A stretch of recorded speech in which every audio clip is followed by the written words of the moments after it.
భూ కబ్జాల ఆరోపణల నేపథ్యంలో వ్యవసాయ శాఖ మంత్రి సింగిరెడ్డి నిరంజన్ రెడ్డిని ముఖ్యమంత్రి కేసీఆర్ మంత్రి పదవి నుంచి బర్తరఫ్ చేయాలని Telangana BC political JAC chairman Rachala Yugender Goud demand చేశారు. హైదర్గూడ NSS లో ఏర్పాటు చేసిన సమావేశంలో ఆయన మాట్లాడుతూ గద్వాల జోగులాంబ జిల్లాలో మంత్రి భూ కబ్జాలను తాము సాక్ష్యాధారాలతో సహా నిరూపిస్తామని ఆయన అన్నారు.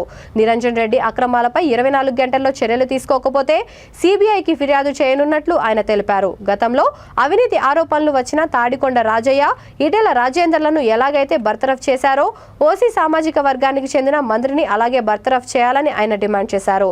గత 4 ఏళ్లుగా మంత్రి అవినీతిపై తాము పోరాడుతున్నామన్నారు. దళితుల రైతుల భూములను దౌర్జన్యంగా లాక్కున్న మంత్రిని వెంటనే శిక్షించాలని కోరారు. ఈ విషయంపై CMOలకు ఫిర్యాదు చేశామన్నారు. ప్రభుత్వం స్పందించకపోతే రాష్ట్ర వ్యాప్తంగా ఉద్యమిస్తామని హెచ్చరించారు.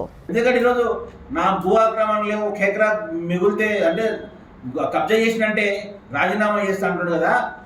ఈ సందర్భంగా కూడా చెప్తా ఉన్నాం మంత్రి గారికి, నిజంగా రాజీనామా పత్రాన్ని రెడీ చేసుకోండి. నీవేదో ఆయన దుబ్బాక ఎమ్మెల్యే మాట్లాడిండు, ఆయన ఇక్కడ రాడనుకున్నావు కదా. మేము 4 ఏళ్ళ నుంచి మొత్తుకుంటున్నాం. జిల్లాలో మంత్రి అక్రమాలు చేస్తుండు, భూ అక్రమాలు చేస్తుండు, మంత్రి ఇట్లా అక్రమ కేసులు పెడుతుందని చెప్పి మనకు సభ కూడా పెట్టి వినపడట్లా. ఆ సభా వేదికపై చెప్పినాం, ఇదే మాటకు మేము కట్టుబడి ఉన్నా. నీ అవినీతి అక్రమాలు, భూ అక్రమాలు నేను నిరూపిస్తా. ఏదైతే జోగులాంబ గద్వాల జిల్లాలో 125 ఎకరాలు ఉంది కదా, ఏదో కృష్ణానది ఒడ్డిన నీవు బౌండరీ కట్టినావు కదా, ఏదో ఇసుకత తీసి మట్టి అంత తీసి పెట్టినావు కదా, అదే అక్కడ నిరూపిస్తా. నీ రాజీనామా చేయడానికి సిద్ధంగా ఉన్నావా మంత్రి అని చెప్పి అడుగుతున్నాం. నిజంగా దమ్ముంటే నీవు రా, స్పందించి మాట్లాడు.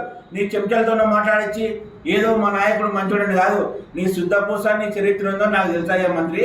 ఈరోజు నా ముందర నీవేదో నేను శుద్ధ పూసను, నేను నిజాయితీ పరంటే కాదు, వనపర్తి జిల్లా కాదు ఉమ్మడి జిల్లా ప్రజలకు అందరూ తెలుసు. నువ్వు తెలంగాణ జైల్లో పెట్టిస్తావు. నీ అవినీతిని ప్రశ్నిస్తే మనకు యువకుడు వాట్సాప్లో పెట్టినని చెప్పి ఆయన మీద కేసు పెట్టినావు కదా. ఈరోజు పబ్లిక్ తరఫున ప్రశ్నిస్తే కేసులు పెడుతున్నావు కదా. పోడు భూముల హక్కులపై ప్రశ్నించిన వారిపై కేసులు పెట్టినావు కదా. ఈరోజు భూ అక్రమాలు చేసిన నీ మీద ఎన్ని కేసులు పెట్టాలి, ఎన్ని స్టేషన్ల నిన్ను కొట్టాలని చెప్పి అడుగుతా ఉన్నా. నిజంగా ఈరోజు రాష్ట్ర ప్రభుత్వం కేసీఆర్ గారిని ఒకటి అడుగుతా ఉన్నా, నిజంగా నీకు చిత్తశుద్ధి నిరూపించుకోండి. మీరు ఇటువంటి వ్యవసాయ శాఖ మంత్రి ఉంటే ఈరోజు మీ కేబినెట్ కూడా ఈరోజు ఇబ్బందికరంగా ఉంటుంది. ఈరోజు చెడ్డ పేరు వస్తుందని చెప్తా ఉన్నాం. ఒక వ్యవసాయం అని చెప్పి రైతులను ఉద్ధరించాలంటే ఈరోజు రైతు భూములు గుంజుకొని ఈయన ఉద్ధరించింది అంతే. ఈయన పెంచుకున్నాడు కానీ ఈరోజు రైతులను ఉద్ధరించింది ఏమాత్రం నిరంజన్ రెడ్డి గారు లేరు. దేవాదాయ భూములు ఆక్రమిస్తాడు, రైతుల భూములు ఆక్రమిస్తాడు, ఈరోజు RDSకి ఇచ్చినటువంటి ప్రభుత్వ భూములు ఆక్రమిస్తాడు. ఈరోజు ఎంత అంటే ఆయన అవినీతి కూడా చెప్పలేనంత ఉంది.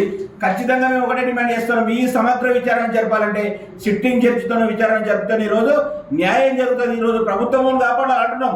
ఏదో మా భూములు మాకు కావాలని ఆరోపణలు కాదు. ప్రభుత్వం ఉందంటే ఈరోజు ప్రజల ఆస్తులు, ప్రభుత్వ భూములు కాపాడాలని చెప్పి మేము కేసీఆర్కు విజ్ఞప్తి చేస్తా ఉన్నాం. ఇంకొకటి, ఈరోజు CMOకి ఇచ్చిన కదా, మేము ఆరోపణలు చేసిన గతంలో ఏ విధంగా చర్య తీసుకున్నావో ఆధారాలతో సహా ఇచ్చినాం కదా.